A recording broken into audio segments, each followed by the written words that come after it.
talking about my my journey in terms of A levels. So yeah, I after I dropped biology, I had to pick either another subject, and so I had to choose sociology. So I did physics, sociology, and chemistry. I picked French before, but my timetable was clashing, so I had to change from French to sociology. So I did sociology, physics, and chemistry. And yeah, it was a nice combination.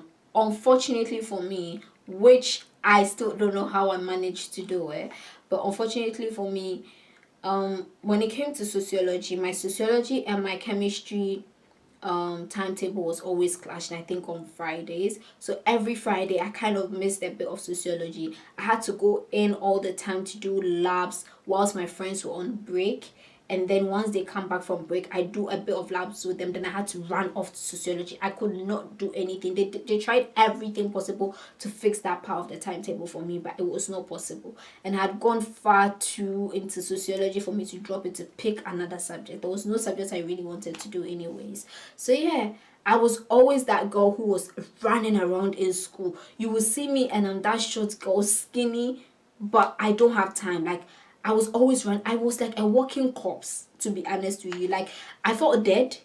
I was in school all the time, but there was no liveliness in me.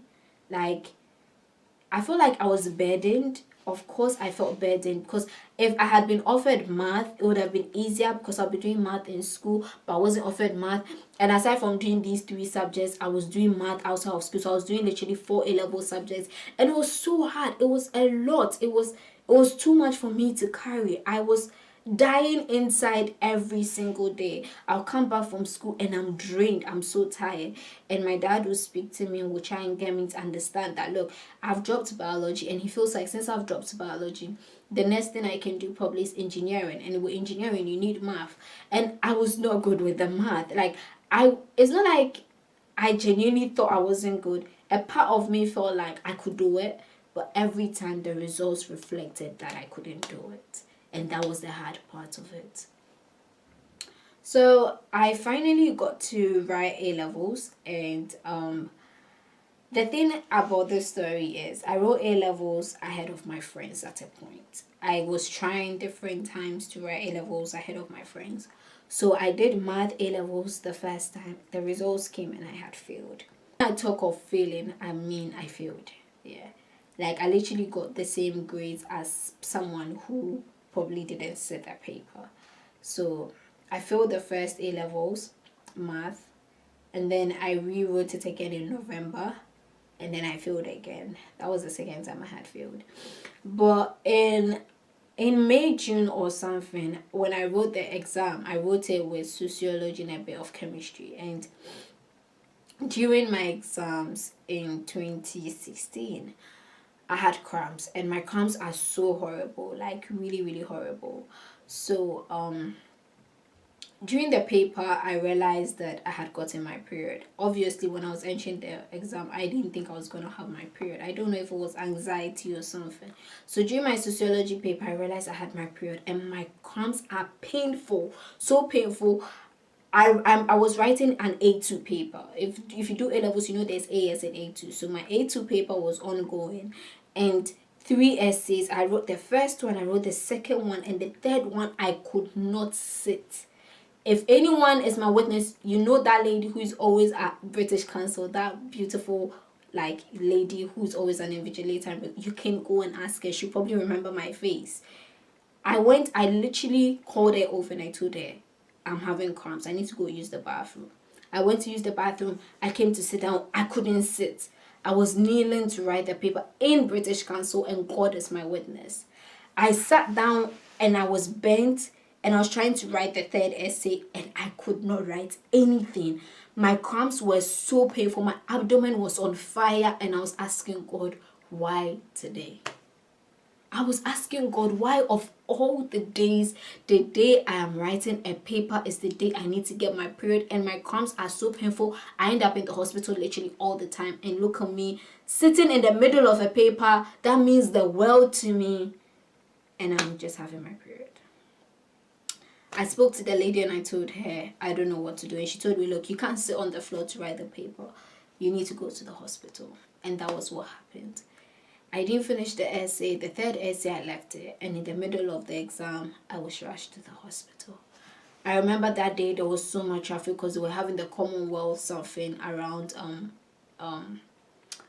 the National Theatre, and the driver tried his best to get me to the hospital. My mom met me there. When I got there, they injected me, all of that, and yeah.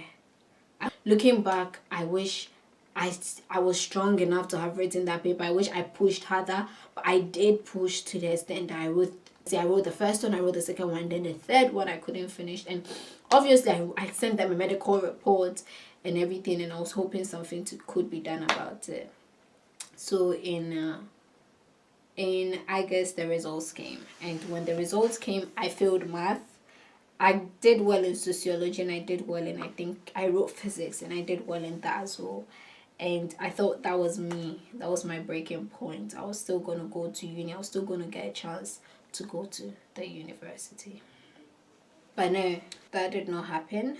When the results came, I was pretty excited. I mean, I was sad I had failed math. Obviously, that was the main thing for me to get into engineering. No school would have picked me if I had my best at whatever it is that's going to happen this time around. I would still apply for a uni and get in. I applied to a few universities. Of course, the universities I had applied to through UCAS all declined me because I failed math. And yeah, you have to go through clearing, and clearing is the most difficult thing. My heart was beating every day when I had to call university and tell them that, oh, what did you get? Physics.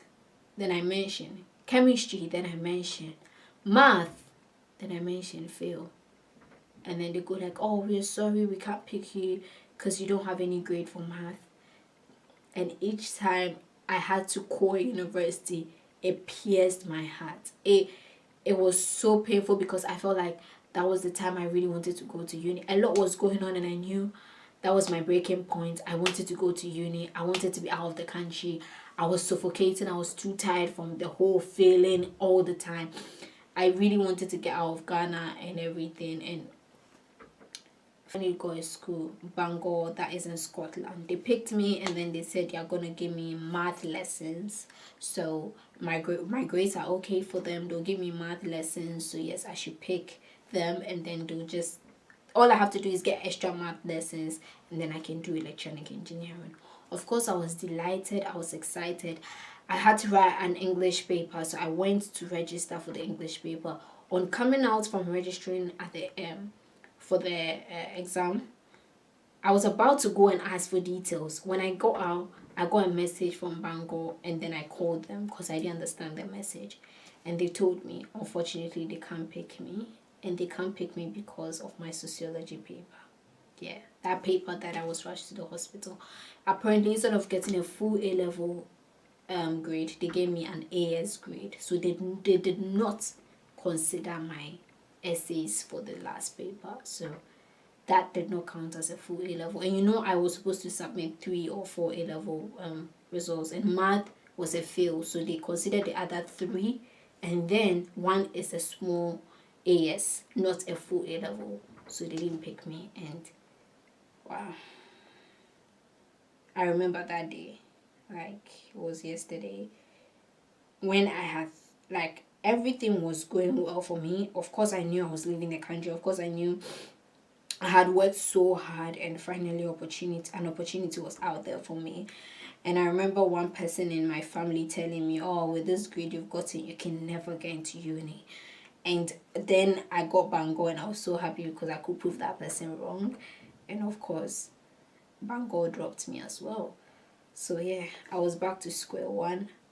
And they dropped me, I think, ending of August, when school was about to reopen, for me to go and write another A-levels with my friends. And I remember that weekend, the weekend before I reopened school, I laid in my bedroom, and it felt like I was just, well, it felt like I was dead. I was lying in my room, and this time around, of course, my dad knew I was devastated. So he came to me, he spoke to me, he told me, it's fine. God knows best. you've done everything you can and it's still not working. So just go back to school, go and write with your friends again, and let's see how it goes. And that's how come I went back to school to go and write with my friends. Yeah. Let's take a break. Gonna show you all.